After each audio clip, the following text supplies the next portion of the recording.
Fakta menarik Bhutan, negara yang sulit dijangkau turis. Apakah teman-teman pernah mendengar negara Bhutan? Ternyata negara Bhutan yang indah ini baru membuka diri untuk umum sekitar tahun 2000-an nih. Untuk teman-teman yang penasaran dengan Bhutan, berikut ini fakta menarik dari Bhutan. Sebelum lanjut videonya, jangan lupa like, subscribe, dan nyalakan lonceng notifikasinya ya. Teknologi mulai dikenal tahun 2000-an. Bhutan sebelumnya adalah negara yang tertutup dari luar. Namun pada awal 2000-an, negara ini sudah mulai terbuka untuk umum. Sebelumnya, pada tahun 90-an, sebenarnya penggunaan TV, mobil, dan teknologi lainnya sudah dilarang. Namun, pada tahun 2000-an, negara ini baru mencoba untuk memasukkan barang elektronik ke dalam negaranya. Namun, saat itu hanya bisa digunakan oleh orang-orang yang punya penghasilan cukup tinggi karena beban pajak yang cukup besar. Turis sulit masuk. Untuk teman-teman yang ingin berkunjung ke negara ini, diperlukan persiapan yang matang karena peraturan yang ditetapkan oleh pemerintah Bhutan cukup ketat. Contohnya, seperti harus menggunakan agen travel yang sudah ditetapkan oleh pemerintah Bhutan. Selain itu, tarif yang digunakan juga harus sesuai dengan tarif yang ditentukan oleh pemerintah. Harganya berbeda, tergantung pada musim kedatangannya teman-teman.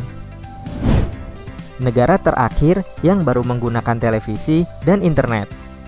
Seperti yang sudah Bobo sampaikan di awal, elektronik baru masuk ke negara ini pada tahun 2000-an. Ini karena sebelum tahun 2000-an, barang elektronik dan juga internet dilarang digunakan. Tapi karena tidak mungkin mengisolasi seluruh negara dari teknologi modern, Raja dari Bhutan akhirnya memutuskan untuk membatalkan peraturan tersebut. Karena hal ini, maka Bhutan merupakan negara terakhir yang akhirnya mulai menggunakan televisi dan juga internet. Arti nama kota Bhutan. Beberapa ahli mengatakan kalau asal nama Bhutan dari bahasa Sanskerta, Bhotanta, yang berarti akhir dari Tibet, atau bahasa Sanskerta Bhu-Atan yang artinya daratan tinggi. Kalau diperhatikan, nama ini sesuai karena berada di dataran tinggi juga. Selain itu, banyak ahli yang mengatakan kalau Bhutan menjadi negara yang paling bahagia di dunia. Ini karena beberapa aturan pemerintah yang tidak memberatkan masyarakatnya teman-teman. Tidak ada lampu lalu lintas. Kalau teman-teman perhatikan, di Indonesia pasti ada banyak lampu lalu lintas yang terpasang di sepanjang jalan. Namun, pemandangan berbeda akan teman-teman temui bila berkunjung ke Bhutan. Di sana, kita tidak akan menemukan lampu lalu lintas. Kabarnya karena masyarakat di Bhutan menolak pemasangan lampu lalu lintas. Semua orang punya tempat tinggal. Masyarakat di negara ini juga sudah terjamin dalam hal tempat tinggal. Ini karena pemerintah menjamin tempat tinggal bagi masyarakatnya. Apabila ada yang kehilangan rumahnya, disarankan untuk pergi menemui raja. Raja akan memberikan sebidang tanah dan membangunkannya sebuah rumah serta halaman sebagai tempat mereka bercocok tanam sayur untuk bertahan hidup. Pengobatan gratis.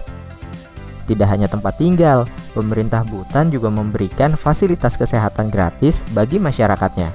Baik itu pengobatan tradisional atau pengobatan klasik yang sudah umum digunakan di Bhutan. Setiap orang bisa memutuskan sendiri teknik pengobatan yang diambil. Nah teman-teman, itu dia beberapa fakta dari negara Bhutan yang juga dijuluki sebagai negeri naga petir. Teman-teman, jangan lupa kunjungi website untuk anak ya, bobo.id. Like, comment, share, dan subscribe juga ke channel Bobo yuk!